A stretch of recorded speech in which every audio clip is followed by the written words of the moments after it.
You ready? Just to say, we will stop the recording again after the question and answer before we get into general discussions. Okay. All right. You'll have to remind me though. Yeah. I'm glad that you have such great faith in my knowledge.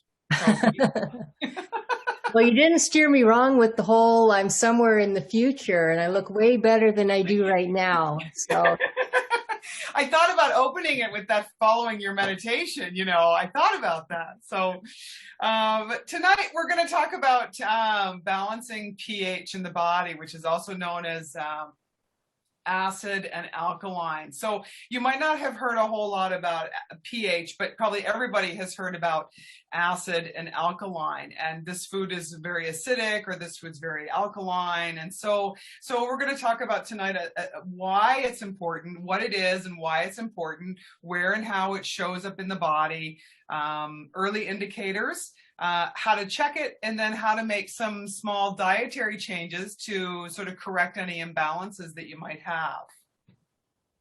So when we talk about alkalinity and acidity, it's a scale, on a scale of 0 to 14, 7 being in the middle. 7 is neutral. Anything below 7 is acidic, and anything above 7 is alkaline. So water is neutral. Water is 7. Within the body itself, we've got stomach acid, which is really acidic, right? The HCl, the hydrochloric acid, and that measures it at 1.5. And then at the other end of that spectrum, you've got, in someone who's a little more alkaline, the pancreas can often measure at 8.8. So within the body, you have this range. What's optimal for our bodies is sort of 6.0 to 6.8. And our body works very hard to maintain this range. Even when you have a more acidic diet and even when you have a more alkaline diet, the body is always working to sort of course correct to keep the blood and the interstitial fluids and all the fluids within the body in this range of 6.0 to 6.8. So the body likes to be just mildly acidic. This is sort of the optimal range for the body. Why is this important? It's important so that we can digest our food properly. We can digest our food, we can absorb the nutrients, and then eliminate. If we're not absorbing our nutrients from our food, many systems within the body suffer. It also tends to keep disease and disorders and inflammation at bay as well. So it's sort of that golden spot where the body functions really, really well. When we look at acidic states in the body, it's also known as acidosis. You've got two kinds. You have a respiratory and you have a metabolic. Respiratory tends to show up in the lungs, okay? And it's often caused by not expelling all the carbon monoxide in the lungs. So it's wonderful that we did this breathing, this deep breathing with the meditation, right? Because we've all expelled the extra carbon monoxide in our lungs just by virtue of being, 1, relaxed, and 2, really focusing on the deep breathing. And this is part of the reason why when masks were mandated, certainly in Canada and around the world, so many people spoke up and said, this is wrong, because we were not expelling the carbon monoxide, which can then, it's sort of a cascade effect, which can then it can lead to asthma or bronchitis, this is why people who have respiratory conditions had such a problem with the masks. They were not expelling the carbon monoxide from their lungs, okay? The other part of it is metabolic, and that has to do with the foods we eat and the chemical changes that are going on within our body all the time. We have lots of chemical changes going on in our body, happens all the time. Proteins act as a buffer. So, I mean, you could eat a big fat steak, which will be quite acidic, but the protein, and this is where the body is a wonderfully smart machine, the proteins that you're eating are helping to buffer any imbalance that's going on there, okay?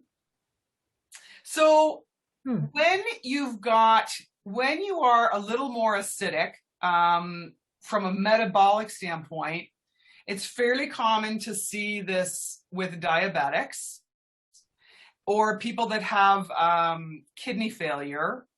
It's also fairly common to see when people take large doses of aspirin on a daily basis. These people will quite often be a little more acidic. You may also see it if you've got liver or adrenal imbalances, if you've got stomach ulcers, malnutrition, obesity. People that are doing a ketogenic diet quite often tend to be a little more acidic because a lot of their food comes from dairy, if you will, because of the high fat content. And it blends very well into a lot of foods. The other thing that creates acidic in the body from a metabolic standpoint is fear and stress and anger.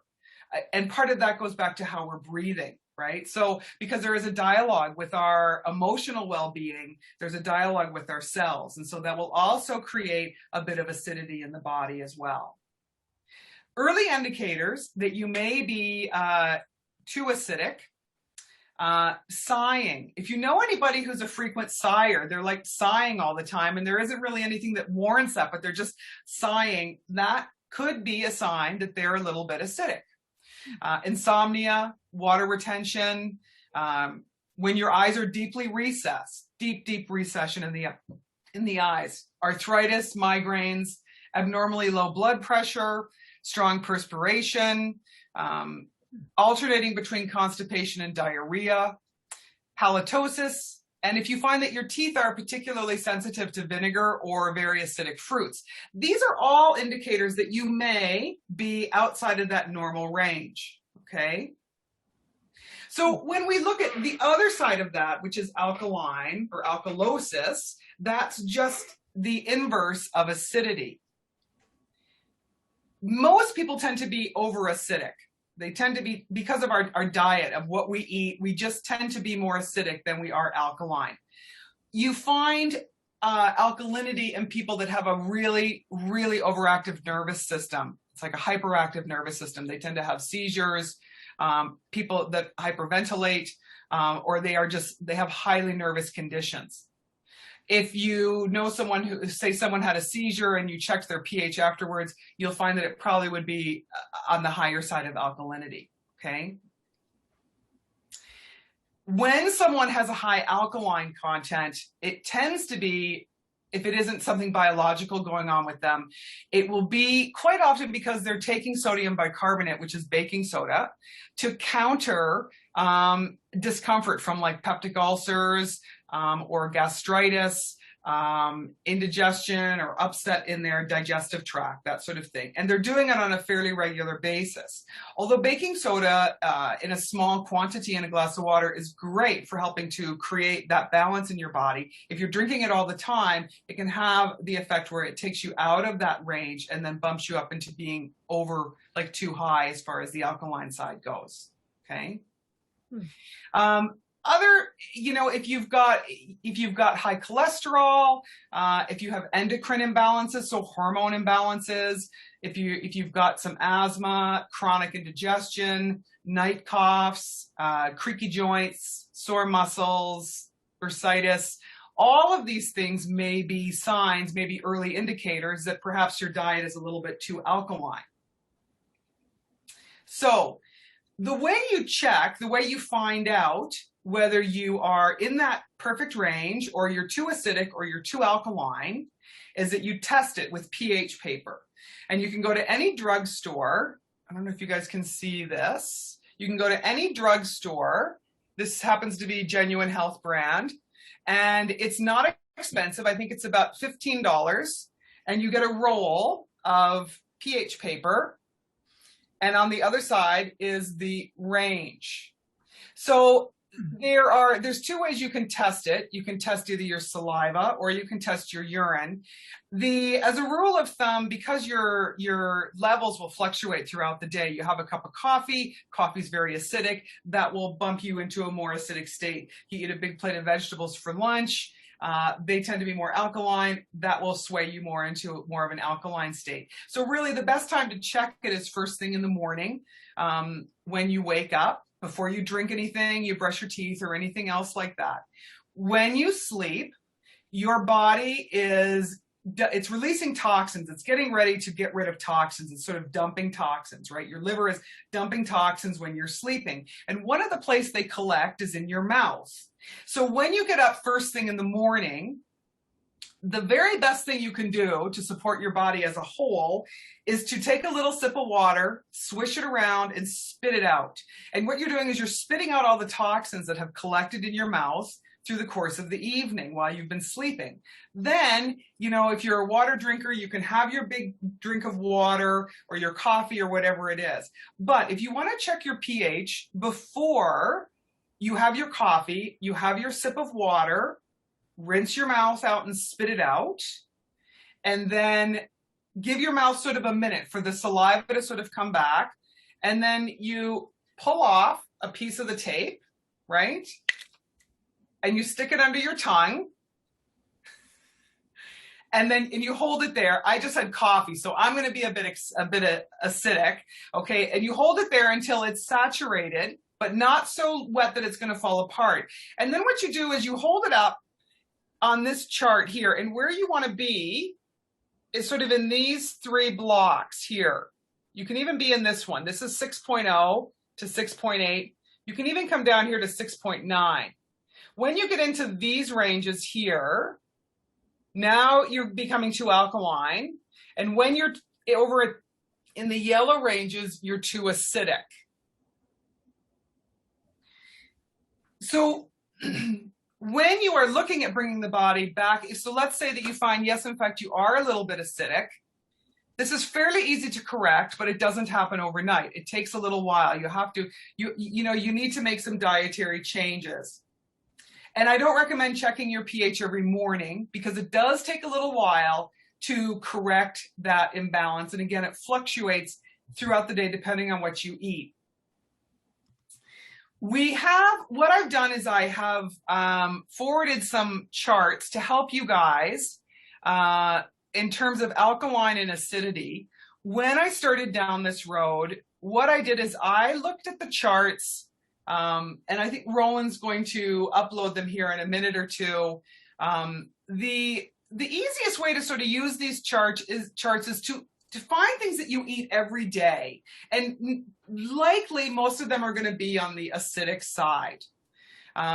So find the things you eat every day and follow it over to the alkaline side and see what is comparable over there that you can work into your diet. So for example, I love nuts. I eat a lot of nuts.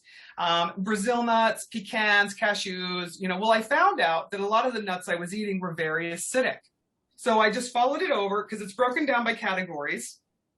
And we're going to share these charts so that they're available. There's 2 charts. They're available to everyone. So when I realized that the nuts were quite acidic, I followed them over to the alkaline side and found out that almonds are very alkaline. So you swap them out. And this is how you make small changes to start to correct any imbalances when it comes to alkaline and acidity. Almonds and pumpkin seeds, they're 2 excellent examples because they're very versatile. You can do a lot of things with them, okay? And, they are, I typically recommend that you buy raw if possible rather than seasoned because the raw, then you can season them. I'm going to deviate here for one moment when it comes to nuts and seeds because you need to know this. For those that want to do nuts and seeds as part of their diet, their dietary changes. I eat a lot of nuts and seeds, so yes, I need to know. Okay, good. So nuts and seeds, all nuts and seeds have what's called a phytic acid on them. And a phytic acid is it's called an enzyme inhibitor, which basically makes it very difficult for your digestive system to break them down.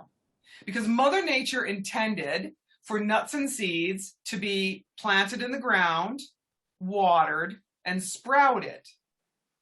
Water dissolves this phytic acid. So we'll take almonds, for example. It's easy to dissolve this phytic acid. You simply put them in a bowl on the counter. They don't have to be refrigerated and let them soak overnight. Almonds need to soak between 8 and 12 hours. So let them soak while you're sleeping. In the morning, dump them in a colander, give them a rinse, and then just shake them and let them air dry throughout the day. Off you go to work, or just let them sit in the colander. If you work from home, give the colander a shake and just sort of let that moisture evaporate throughout the day. And now you've dissolved the phytic acid, and your body is going to fully benefit from the nutrients and the alkalinity in the almonds. Pumpkin seeds you only need to soak for about 4 hours. Again, after that, you just a bowl of water, cover them about an inch. After 4 hours, dump them in a colander, rinse them, shake them. Now you can actually season them if you want, okay? By soaking them, it will soften them up. It'll make them a little bit softer. You might find that the skins on the almonds will come a bit loose. You can still eat them. So this is how, when you're looking, almonds and pumpkin seeds are two great things to get into your diet. And you can chop them up, you can roast them, you can season them, you can do all kinds of things with them. If you decide not to season them, put them in your fridge, uncovered, and they'll keep for about a week. So do this in small batches. If you cover them, the moisture will build up and they will get moldy. Okay, so this is why they need to be uncovered. If you season them, then you can put them in a container and they're good for like probably up to a month, I would say, in your pantry. I don't know. Mine have never lasted a month. Mine never last more than a couple of weeks. So, it's always best just to work in small batches. If you find something, like if you find a recipe for pepitas, which is really just pumpkin seeds and chili spice and some cumin, some Mexican spices, and you find, oh, gee, I really love this blend. Make a big batch, put them in the freezer, and then just pull out small amounts as you need them. Any oil will work, provided you're roasting at a low temperature. You have to roast them at like a very, very low temperature. On the stovetop, very low. In the oven, about 2 1/4. Okay, you can use olive oil because it's a low temperature. You can use coconut oil. Any oil will work because you're roasting at a low temperature. Okay. So when you are, I can't tell, Rowan, were you able to load the charts? I can't tell. I just see the gallery. Okay. All right. Perfect. So yeah. With these charts, there's 2 of them. And I have loaded them because if you go online and you do your own research and looking for these charts, you're going to find a lot of discrepancy among who says what's alkaline and who says what's acidic. And you're going to find that people who have done these charts will say the same thing that's alkaline is acidic. It's very, very confusing if you are just sort of starting out here. Even if you have a bit of knowledge behind it, it's still very, very confusing. So these are 2 charts that I've collected over the years from naturopathic doctors. They offer a wide variety of information, everything from sort of herbs and tinctures to fruits, spices, beverages, grains, meats, cheeses, sweeteners, vinegars, you name it. This gives a really great profile of all foods. There is a little bit of discrepancy with the nuts. Again, you're going to see this. There's a little bit of discrepancy among who says, well, that's acidic or that's alkaline. But for the most part, these 2 ring true. And so this is why I'm sharing this to really make this simple for you guys. I put the charts on my fridge. And I just refer to it and I change out when I'm when I'm too acidic, then I change out a few things just to sort of bring my body back into balance again. As a rule of thumb, almost all vegetables are considered alkaline, and almost all fruits are considered alkaline. However, when you look at the citrus fruits, they register like a number 2 on the acidity scale, but as they are processed in your body, they leave an alkaline ash or residue. This is why it's so good for you to drink lemon in your water, because as your body processes it, it becomes alkaline. So that alone is something you can incorporate to help balance that, bring your body into that 6.0 to 6.8 range. As a rule of thumb, fruit should be eaten on its own. If you're having any kind of digestive issues, fruit should be eaten on its own. So try it as an experiment. If you find you've got some indigestion, try eating your fruit separate away from the rest of your meal. And sort of in closing, I would say use the 80-20 rule. So 80% of the time, try to incorporate alkaline-based foods, and 20% of the time, incorporate acid foods. Sort of 80% of the time. I always use the 80-20 rule no matter what I'm doing when it comes to nutrition. 80% of the time, try to eat a well-rounded, balanced diet. 20% of the time, have whatever you want. The same applies for this. If you find that you're too alkaline, then reverse that. If you're too acidic, then you're going for 80% alkaline, 20% acidity. Can everybody see? Am I screen sharing properly? If I don't know. It says I am screen sharing. I don't know how to print it off. It's in the chat. It's in the chat? In the chat, yeah. So you'll be able to, if, yeah. If you are on an iPhone and so and cannot save it, write it in the chat so we can email it to you. Okay. We'll talk about that later. We'll make sure everybody can have it. Yeah. Okay. Okay.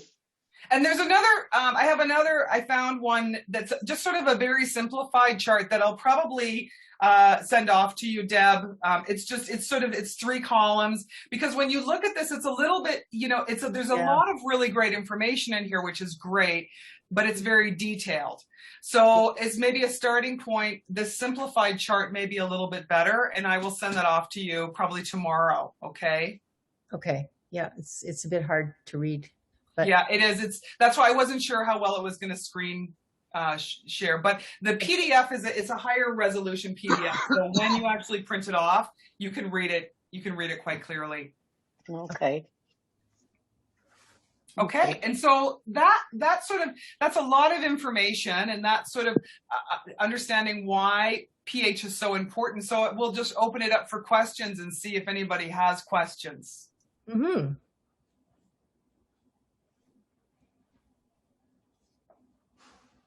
You're going to let me off this easy? I don't think so. Well, there's a whole bunch of people with hands up. Yes, well, I know Darkis has a question directly about this. Yes. You're talking about soaking. How about roasting? Will that do anything to the acidity or?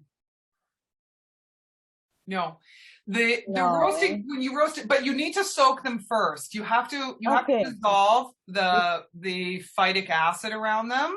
Okay. You must dissolve the phytic acid first, and then you can roast it. It doesn't alter the composition of the.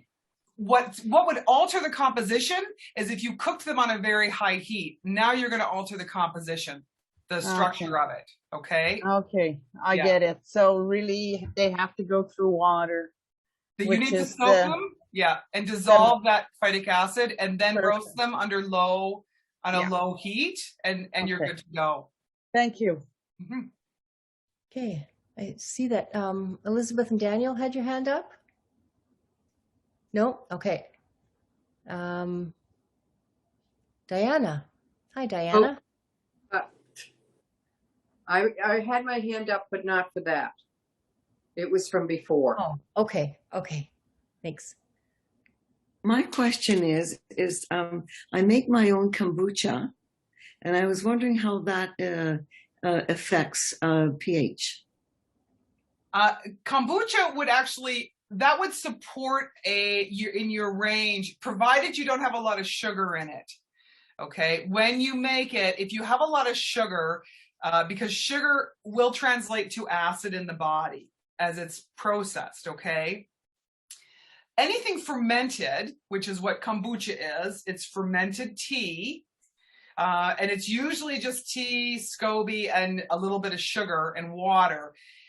What you're doing is you're actually helping to support a healthy microbiome. So the good bacteria in the gut which helps with absorption of nutrients and proper digestion and all that kind of stuff. So kombucha or anything fermented is going to support that optimal range of 6.0 to 6.8. Okay, Okay, thank you. that's good to know. Good question, thanks. Mhm. Koji. Koji. You look frozen. I think he's frozen. On my screen anyway. Yeah, he looks frozen. Oh, There he there we is. go. He's moving. Koji, your hands up? Yes, a quick question. You speak of almonds and pumpkin seeds. What about all other nuts? Can you say something about that quickly? Yes, the other nuts tend to be most of the other nuts tend to be quite acidic. They fall somewhere on the acidic side of the chart. You can eat the other nuts. I'm not saying don't eat them, but I would say as a rule of thumb, half the nuts you eat, try to make them almonds and pumpkin seeds. They tend to be the most alkaline, almonds and pumpkin seeds. So say, for example, if you're going to make your own trail mix, put a healthy handful of pumpkin seeds and almonds in there. So that sort of makes up about half of your mix.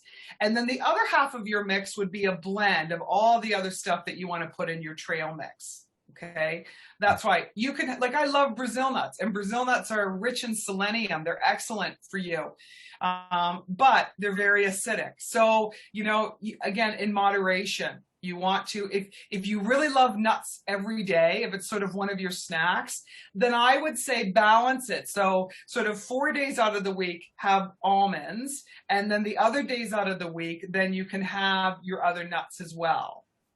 Mm-hmm. Thank you. And just another question in that context, what about nut butters? Yes, nut butters, the same would apply, because most nut butters are really, they're just the nuts that are ground up. They're ground up super fine. And most nut butters, the oils that are in them are naturally occurring oils. So for example, pumpkin seed is very alkaline. That's an excellent, especially if you're a little bit acidic, incorporating pumpkin seed into your diet is a really great way to get some super healthy alkalinity going on. And you can't, because it's a nut butter, like the processing has already taken place. So you're not soaking them, right? Yeah, that was kind of my question. It's definitely not the same quality as you have if you have them fresh and you soak them and then eat them. It softens them. When you soak them, it softens them up. So they're just a little bit softer. So you can chop them up.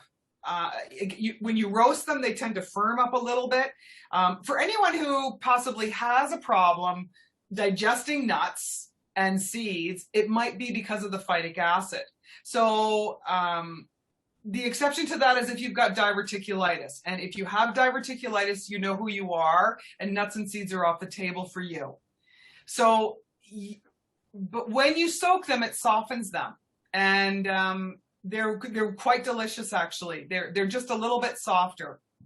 And there was a comment here about the nuts, soaking the nuts. All nuts, with the exception of 3, have to be soaked. So, and as Deb and I had talked about, maybe this is something that Brigida and I look at doing, because we could do a presentation just on nuts and seeds. I just wanted to point out, for those of you that are like, oh, great, I'm going to get pumpkin seeds into my diet. Well, I want you guys to understand that you should soak them first for 4 hours, or the almonds for 12, and then you're really going to get the benefit from it. Okay, so it kind of, I can't really talk about nuts and seeds and promote, you know, the benefits of pumpkin seeds and almonds without saying the exception to this is that you need to soak them to dissolve the phytic acid so that your body can actually fully benefit from them. Okay, and we've got a few questions in the chat here too. People asking about, you know, what about peanuts and other legumes, and is it beneficial to soak all nuts since they're meant to be in the ground and moist and that whole thing? Yes, there's only 3 nuts that you don't soak. Those are, it's macadamia, Brazil, and pine.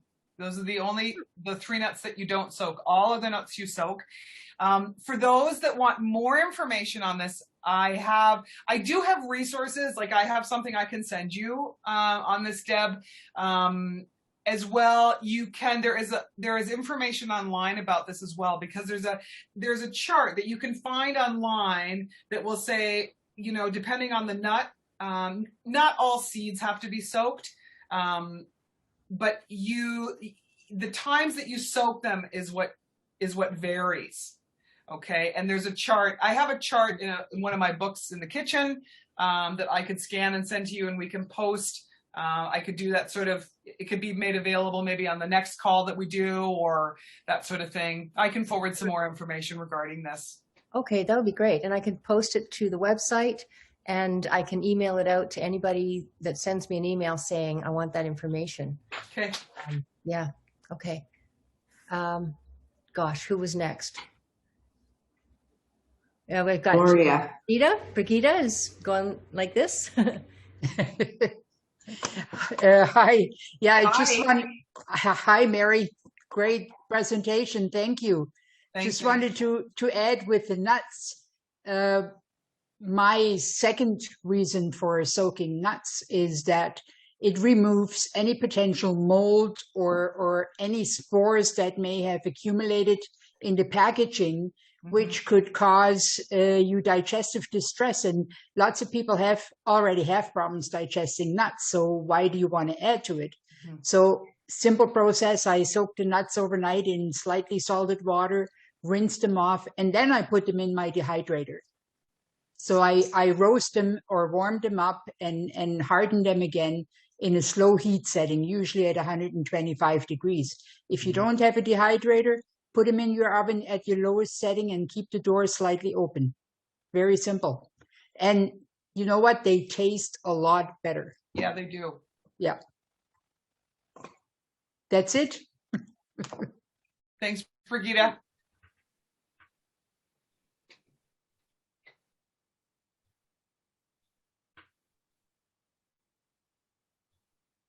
You are muted, Deb.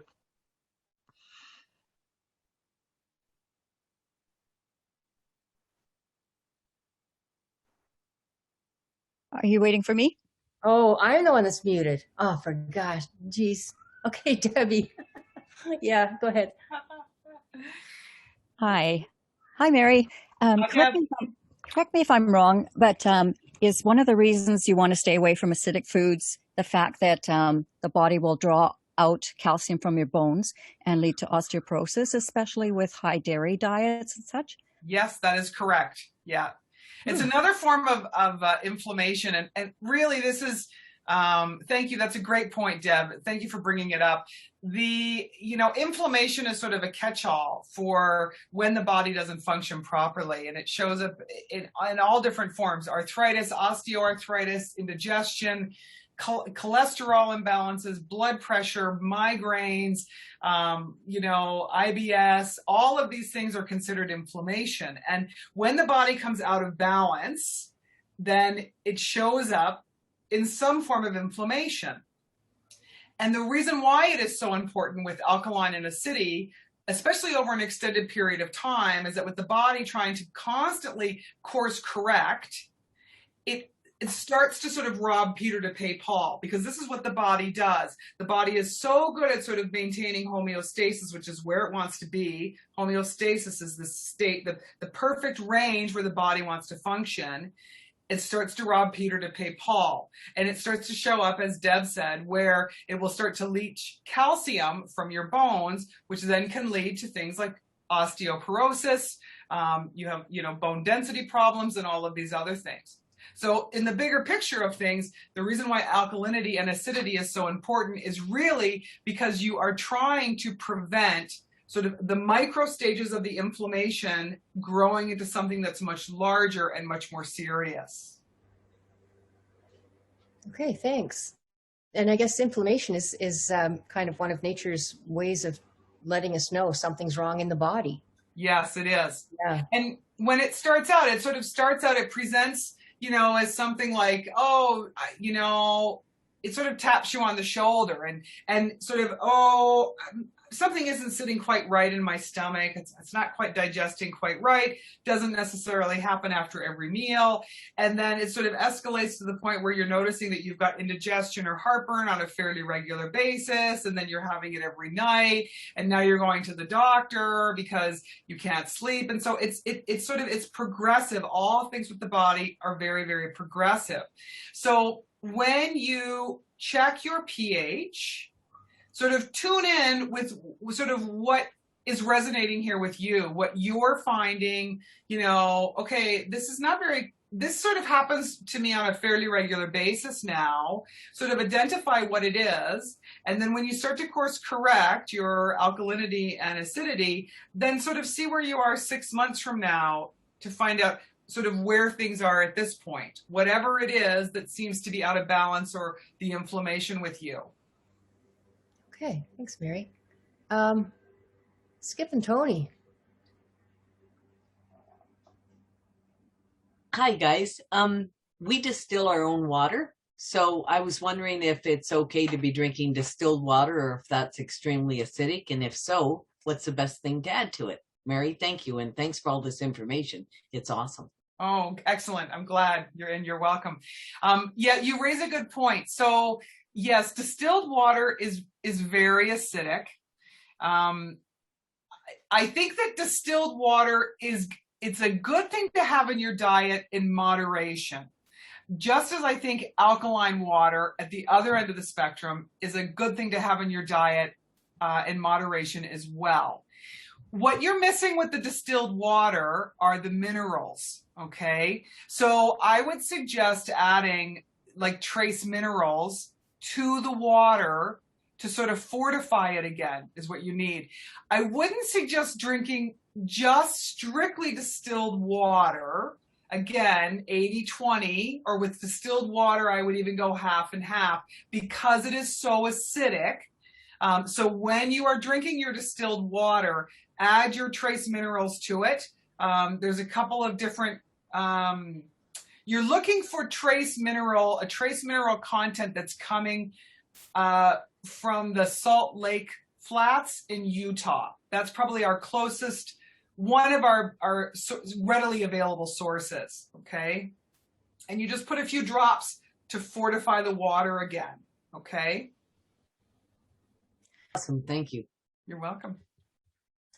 I have like a pepper mill that I have very coarse Celtic sea salt in, and I put just a little tiny, like a dusting of that in my water. Excellent. I drink, just to keep all my mineral levels, everything just tickety-boo. Seems to work. Yes, it does. And the sea salt is alkaline. The sea salt has also got a number of the trace minerals, and it also helps to regulate your electrolytes as well. So that is a really fantastic addition to your diet. And it's just a tiny amount. You don't need to do it in every glass of water. Literally, you can sort of do it like once a day, or maybe a little bit in the morning and a little bit in the evening. And that's it. If you're using sea salt on your food throughout the day, then I would say once a day.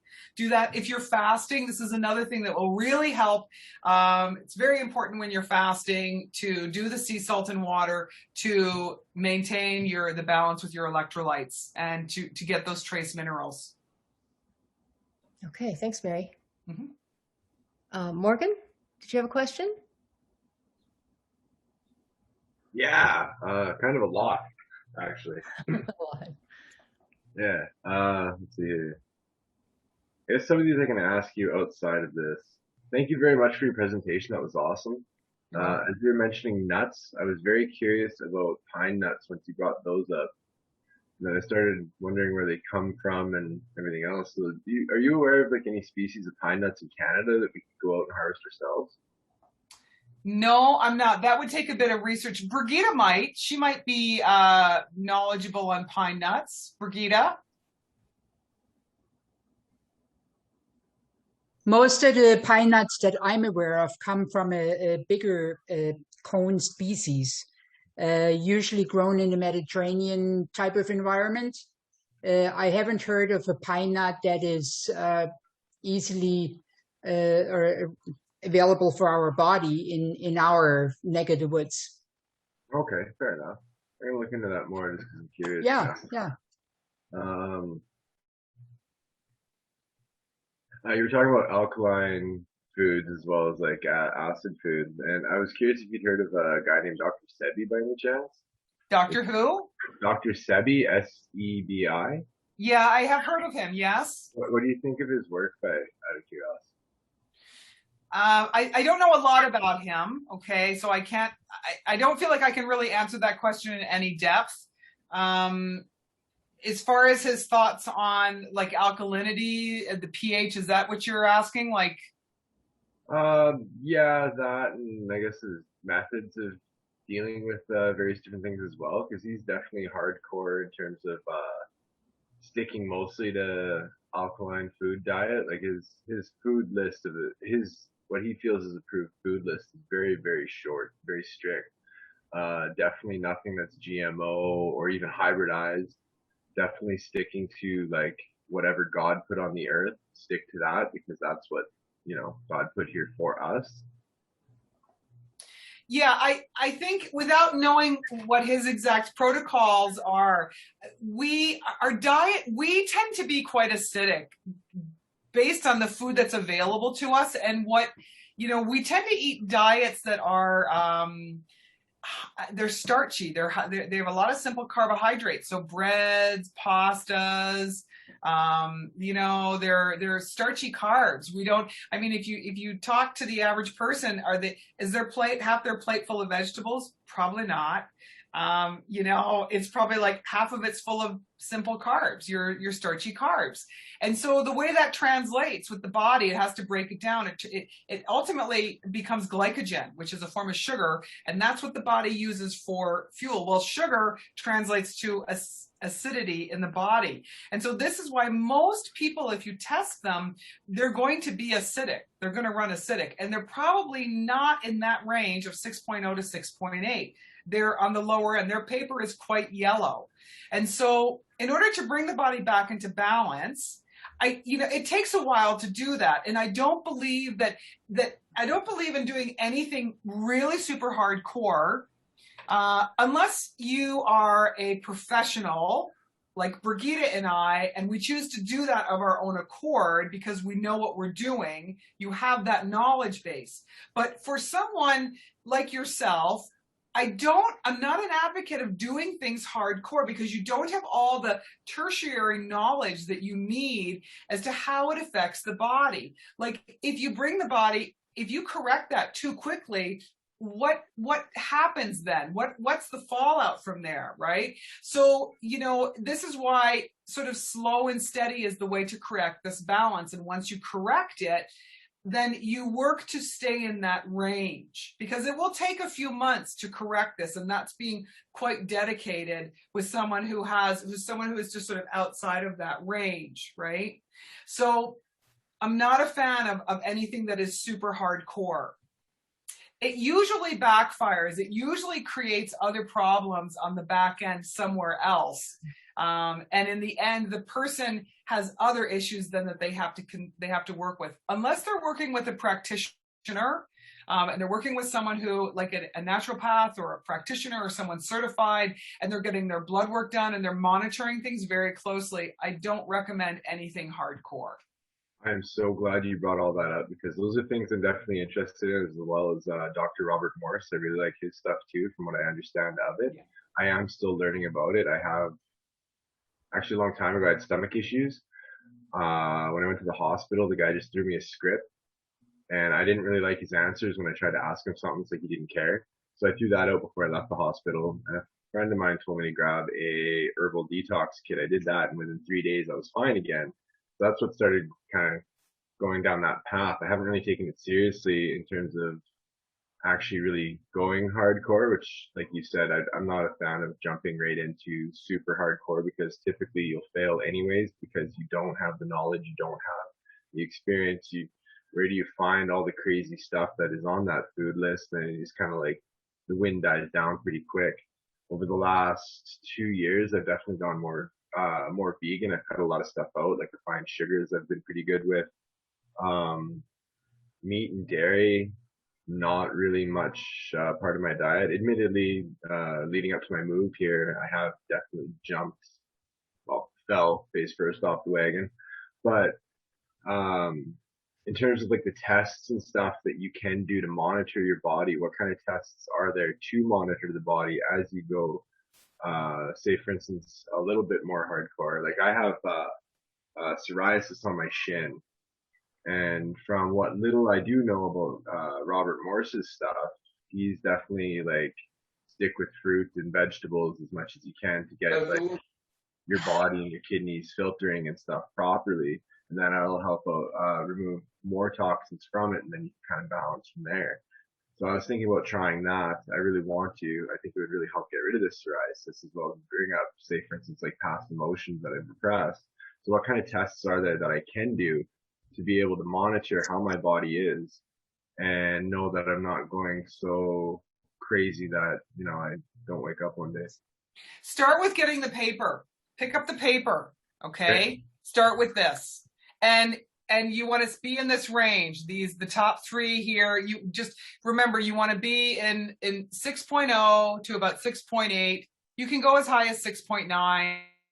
That's the range that you want to be in, and monitor it. I mean, personally, I wouldn't recommend you do it every day because it takes a while to get there, but you do it a couple of times a week and see, and again, do it in the morning.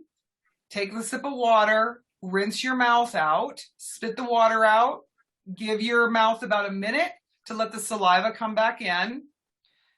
Rip off a piece, put it under the tongue, and hold it there for, I don't know, about 10 or 15 seconds until it's moist, but not totally saturated that it's going to fall apart. And then pull it out and compare it. It'll dry fairly quickly. And then you just hold it up, and you hold it up underneath here, and you'll see where you are on this chart. So this is a very good way. It's not expensive, and it's something that you can do on your terms. You don't have to book appointments, and this will get you started it'll give you a jumping off point to indicate sort of what is going on with your pH levels.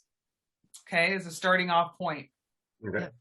And Morgan, I'll email you those charts. I'll wait until the third one comes in from Mary, and I'll send you this stuff. Okay.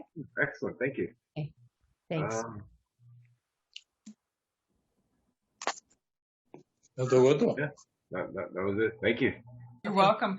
Roland had asked a question about sauerkraut. When I said fermented foods are excellent, they're very good because they help to support a healthy microbiome. So as long as the sauerkraut is unpasteurized, or your fermented foods are unpasteurized, okay, the pasteurization process tends to kill a lot of the good naturally occurring bacteria that are in the fermented foods. And you'll see it will say on the label, like Wild Brine, for example, is a brand that is unpasteurized sauerkraut, and it will say unpasteurized. If it doesn't, so canned sauerkraut has been pasteurized. It will say you're looking for unpasteurized. Likewise, you can ferment your own. You can ferment your own, like cabbage, with just a little bit of sea salt and water and a big container, and you just let it sort of bubble and perk away on your countertop. Okay. Same with vegetables, like cauliflower ferments beautifully, carrots ferment beautifully. And you can spice it. You can, do a garlic and dill carrots, all of these sorts of things. And there's a wealth of information online. If you're interested in fermenting your own vegetables, just search it. Because there's a ton of information. It's very simple. And it keeps in your fridge a long time. Once the fermentation process has finished, it will keep in your fridge a long time, and that's unpasteurized. So you have all of the benefits of all those good microbes that have developed during the fermentation process. Okay. Thanks, Mary. Louise? Hi, Louise. Thank you, Mary. That was very, very nice, that presentation. My question will be about water. in bottle, because many people are traveling and buying some water in bottle, and there's so many company around. The water is awful. There's some stuff in it. So in the West, which kind of water can you refer to people have to buy those kind of bottle if it's needed? Okay, so if you're looking to get bottled water, if you don't really have a choice, if you're on the road, then I would always look for the alkaline water. Flow is a great choice. And Flow, FLOW, it's in like most grocery stores, and it doesn't really cost that much more than regular water. So look for an alkaline water. They tend to come in it's like a Tetra Pak as opposed to a plastic bottle. So you're not getting the toxins from the plastic. So Flow would probably be, and there's also another one called North Water, which is it's in a tin. North Water is very good as well. That's local water. That North Water, it comes from the Rockies. Art of Life is another alkaline based water. So look for an alkaline based water. That's what I would suggest. You're better off, if you're in a pinch and you got to pick up some water, then go get a bottle of alkaline water. I personally find that Flow is probably the best tasting. It's quite reasonably priced, and it's very, very good. Excellent for your body. Thank you.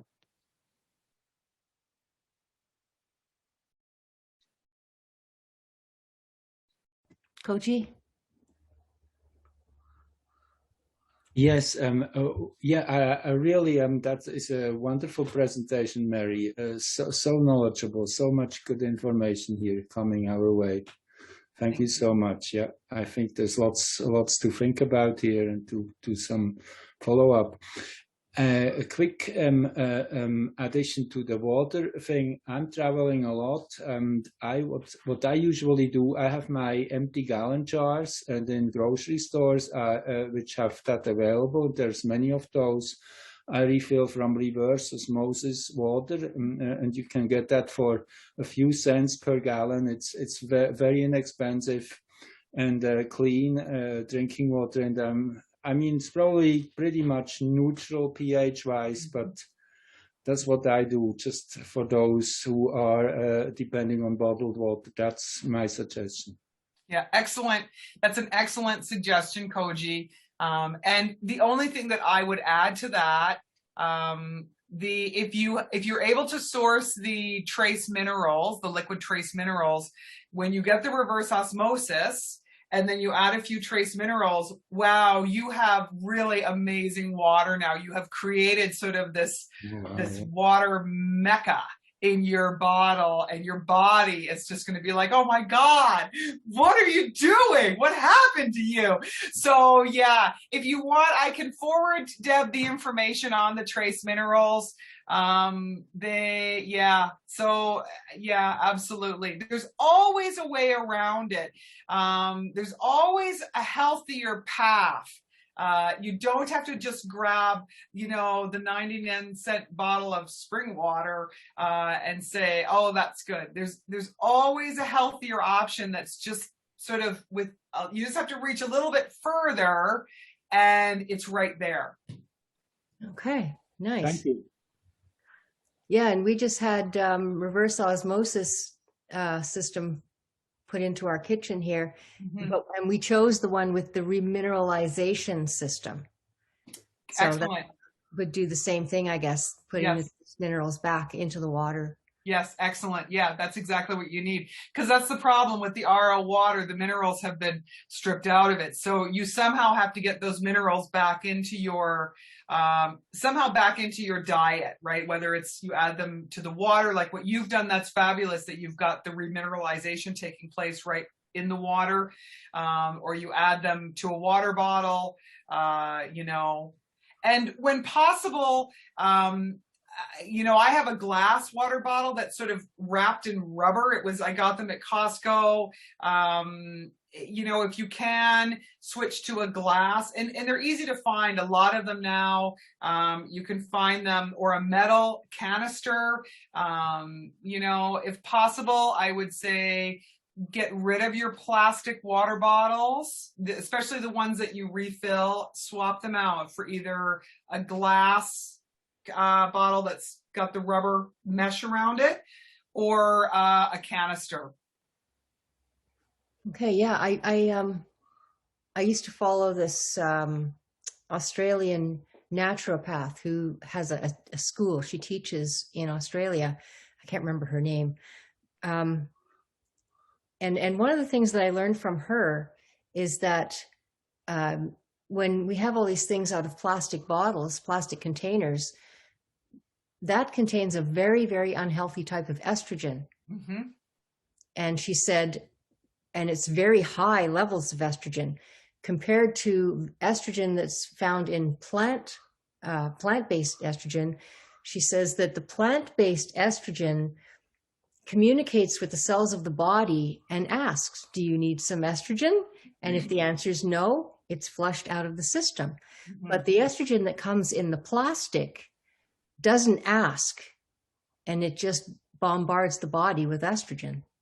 And I thought, wow. Yes. Yeah, it does. So xenoestrogens mimic our natural estrogens. And I can explain this sort of in a minute or less. It's like a lock and key system. So in female bodies particular, so men, bear with us for a moment. Female body has all these estrogen receptors. They're all over our body, okay? And it works like a lock and key. When you eat foods such as ground flaxseed, okay, and they must be ground flax seeds have phytoestrogens in them. So you've got your estrogen receptor and you eat your ground flaxseed, and that comes along, and those phytoestrogens come in and they occupy that receptor. So it's full, okay, no vacancy. Now you take a swig out of your plastic water bottle and you consume these xenoestrogens, which mimic the phytoestrogens, okay? It's like they try and fool them. So because you've had your flaxseed, your phytoestrogens, your receptor is happy and full, and your hormones are they're just modulating very nicely, okay? So long, xenoestrogens, no vacancy, off you go, move on down the line. If you're not getting phytoestrogens on a regular basis and your estrogen receptor is empty, you take a swig out of the water bottle, the xenoestrogens come in and they occupy it. And then what they do is they trick your body into thinking, oh, okay, I've got some phytoestrogens in there, and they cause your hormone levels to fluctuate. Okay, they cause your hormones basically to pin, is what they do. They cause them to really fluctuate. And so you'll see for any woman who's having hormonal problems, the best thing you can do is get the plastic out of your diet, okay? Or eat ground flax seeds or foods that are rich in phytoestrogens. Get them into your diet every day to keep your receptors occupied and working in harmony. Okay. Does that make sense? I think so. Elizabeth or Daniel? Hi. Hello. Fabulous presentation. Thank you so much. Thank you. So, something I do in the morning is I have like the French press coffee, and I put salt into the actual coffee grounds. Does that give you the same benefits? Well, what it does is, great question. It helps to mitigate the acidic effects of the coffee, because coffee is very acidic, right? And salt is alkaline. So your body is saying thank you, because you're offsetting the acidic effects of the coffee is what you're doing. Who knew? So, yeah, good call. Yeah. Provided it's sea salt, it's not iodized salt. Yeah, no, it's sea salt. Yeah. Yeah, no, the The sea salt, that's you're mitigating the acidic effects of the coffee. So yeah, see, there's always a way around in our diet to either tone down or increase. You know, I always call it the power of small. The power of small will lead to some really big changes over the course of a couple of months or 6 months or a year. The power of small is huge. Wow. Okay. And the other question I have is this flow water that you're talking about. Does it come in glass bottles? No, it's like a Tetra Pak because they're meant to be, they're biodegradable. These packs they're biodegradable. Yeah. So they don't have the same stuff in it that other plastic does? No, they don't, because they are made from they're not made from plastic. They're made from, it's like a Tetra Pak, but it's not, it's like a healthy Tetra Pak. All right. Thanks. Thanks, Elizabeth. Brigitte or Bob, and then Dominica. How do you put your hand up? Mary, thank you for this presentation. I have a question. You addressed the concerns here with the mock estrogen here and with the ladies in the group. I would like to ask you a question too. Does this not impact males equally as with equal kind of concern? The reason why I ask this is that I listened to a presentation here a number of years ago. Actually, it was centered around the Boston University, in which there was a symposium down there, and 3 different studies were presenting, all unrelated at that time. And the first study was out of the southeastern United States, down around Louisiana, in that part, with the alligator populations. And what they had noted that there was only very old male alligators or young ones. And the intermediate section of the male alligator population was very diminished. That was one. The second one was a trout pen that had been put downstream in the St. Lawrence River, in which they had put adolescent trout in there to see what the effects might be. It was downstream of a effluent discharge coming out of one of the factories there, going into the St. Lawrence. And what they found out there, that after a period of time, that the adolescent males were actually ceasing to become males and morphing back into a female type of body. And the third one was in Denmark, where since 1920s, they had been doing semen testing with human males. And the test procedures had not changed since that particular time. And what they'd found was a steady decrease in the sperm count per ejaculate of men over that period of time, about half. And we hear this in today's topics too, that how men are being impacted too with fertility rates, maybe later stages of reaching puberty, et cetera, et cetera. Are these chemicals impacting the males of our society in the same manner, would you say, or am I just out to lunch? No, you're not out to lunch. No, thank you for that. Although I'm not familiar with those studies, it absolutely does affect hormone health, if you will. You know, in men, it's testosterone, because testosterone is more prevalent in men than it is in women. In women, it's estrogen.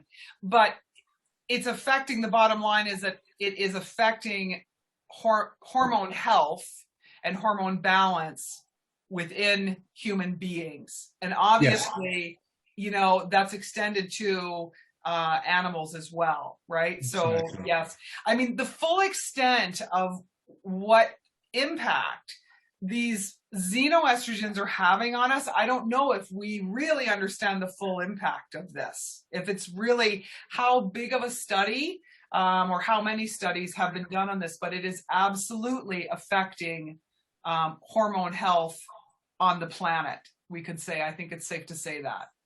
Yes, thank you. Thanks, Mary. Thanks, Bob. Dominica. What do you mean, dear? What I was going to ask regarding the flaxseed, do you get the same with the oil or no? No, Oh, no, you don't. But there's other benefits with the oil. With the oil, you get, there's tremendous benefits with the omegas in the oil. But as far as you need, there are lignans in the ground flaxseed, and you must grind the flaxseed. You don't have to soak these seeds, but you need to grind them. And then you can consume them. It's the lignans in the seeds themselves that are the phytoestrogens that occupy the receptors. It's not the other thing I do with my coffee, apart from add sea salt, is also on the tip of a spoon, add some ground cardamom and cinnamon. Yeah, that's good. Yeah. Yeah. Wow. Most spices are alkaline forming, and the cinnamon will help with blood sugar. It helps to keep your blood sugar in balance. And sometimes coffee, or if people put cream in their coffee, the dairy will affect their blood sugar. It'll elevate their blood sugar. And so the cinnamon is one way to help keep that in alignment. The cinnamon is also good for a host of other things as well. But you're good on you. I'm sure your coffee is delicious. Oh, I do it for my husband because he has blood sugar problems sometimes. Yeah. Well, Hey, thanks, Dom. That's good. I still have to try. I love cardamom. So I really have to try that maybe tomorrow morning. Marion. yeah, I was wondering about this Himalayan pink rock salt. Can you use that? Yes, that's great stuff to use. Absolutely. Yeah, the Himalayan salt, the pink rock salt, the gray salt, any of those are excellent. They have the trace minerals in them. Okay, so I could add that into, because I bought water from the distiller at Home Hardware. Yeah. But it comes in plastic jugs. Okay. That's okay. That's all right. We have to make do with sort of what we have, right? We can't all just like throw out everything we have and go, oh no, it's got to be this or it has to be that. We have to work within what we have. And so doing a pinch of the sea salt in your water will go a long way to sort of elevate the health of that water. Okay. And also I was wondering, you said something about osteoarthritis. I have the beginnings of osteoarthritis. So if I go and I do the pH test, which I have, good for you. Okay. And I put it more in the balance of the, like you said, the 6.2. What is it? 6.0 to 6.8 is the range. If you're shooting sort of 6.6, 6.7, 6.8, somewhere in there. What will that do to my osteoarthritis? Will it help it correct it? Well, that's like $1 million question, right? I mean, if I knew the answer to that, you'd be a millionaire, right? Yeah, exactly, right? Okay. With these things, all of these things, and that's where I come back to, the power of small. Is there a way to correct the arthritis? I don't know, but can we slow it down? We can probably slow it down for now. And I have great faith that with quantum healing, we actually will get to a point where we can reverse it. The body will correct itself. The body is an amazing machine. So, right now we work with what we have. And what that means is doing things to slow down the progression of it, or possibly stop the progression of it so it doesn't get any worse. Okay. If we can do that, I think you should be pretty proud of yourself. Even just slowing it down is really, that's a really good thing. So by becoming more alkaline, you're not going to be leaching as much calcium from your bones, right? Which is going to help to keep your bones denser. Yeah. And also, calcium. I can't take calcium. it gets to a point where I can't walk hardly. Oh, okay, so almonds. Get almonds into your diet because almonds are very high in calcium. Oh, are they? Yeah. Okay, so how much almonds? Like a handful a day? Yeah, a handful a day. Get some spinach in your diet too. Spinach is very high in calcium. And sesame seeds. Sesame seeds are super high in calcium as well. Grind the sesame seeds and get those into your smoothie, your porridge, sprinkle them on your salad. Sesame seeds, spinach, and almonds. Get those into your diet for calcium. Okay. Somebody told me that if I ground eggshells, because they got film in them. Yeah. And I've done that, but it still doesn't really help me out. So I'm going to try the almonds. Yeah. And get some omegas in your diet as well. Some omega-3s. Yeah, I got omega-3s. Yeah. Okay. I take them every day. Yeah. Okay.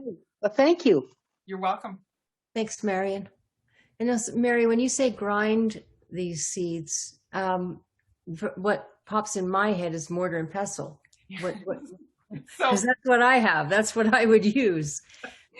How would you grind sesame seeds? Okay, so I have a very good friend who lives in Montana, and she's middle-aged and was suffering with, hormonal imbalances. And I told her, I said, grind some sesame seeds and flaxseed. She had a mortar and pestle, and she pulled them out. And about a week later, I got a text from her.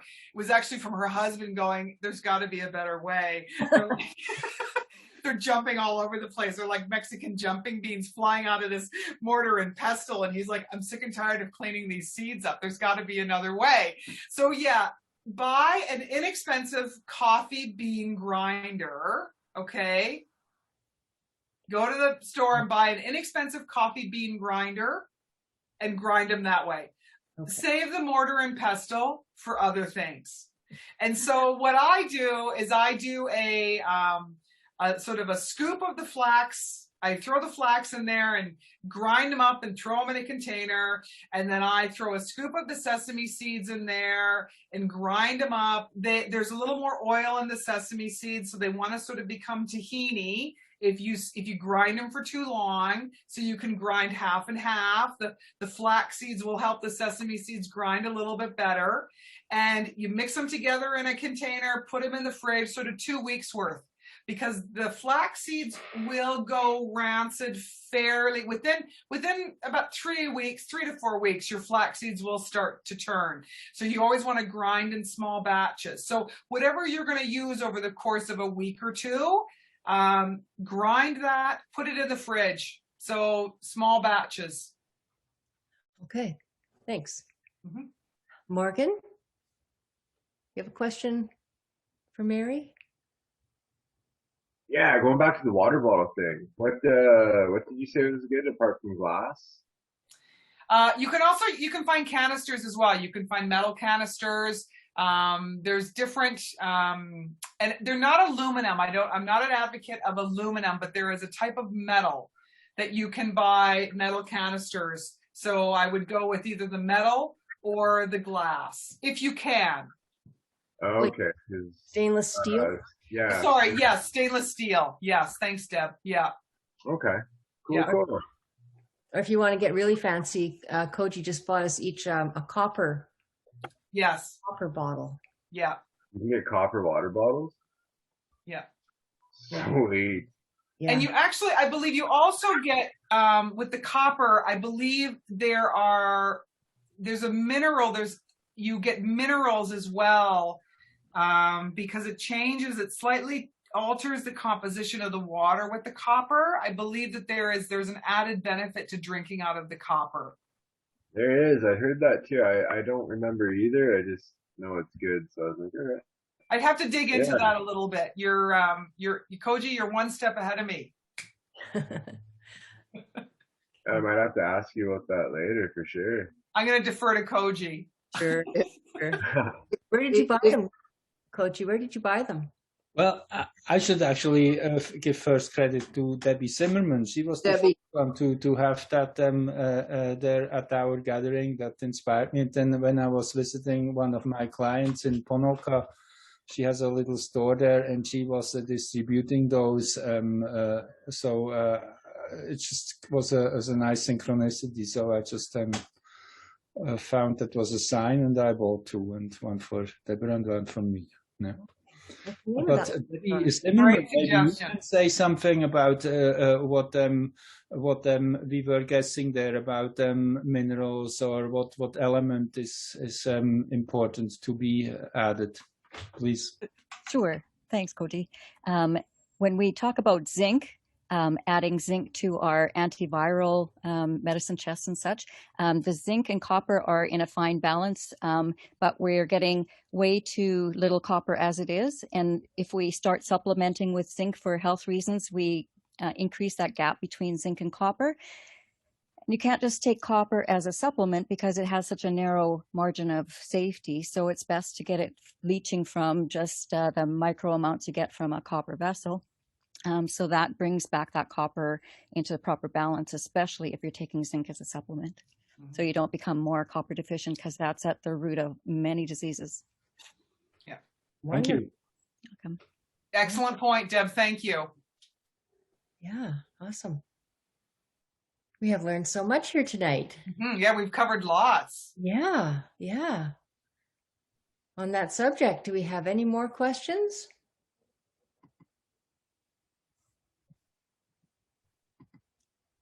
Going once, going twice. I guess not. Okay. Thank you, Mary. Oh, wait a sec. Elizabeth? No. No, okay. Thank you, Mary. We, yeah, wonderful, wonderful. Wow, I have filled a whole page here.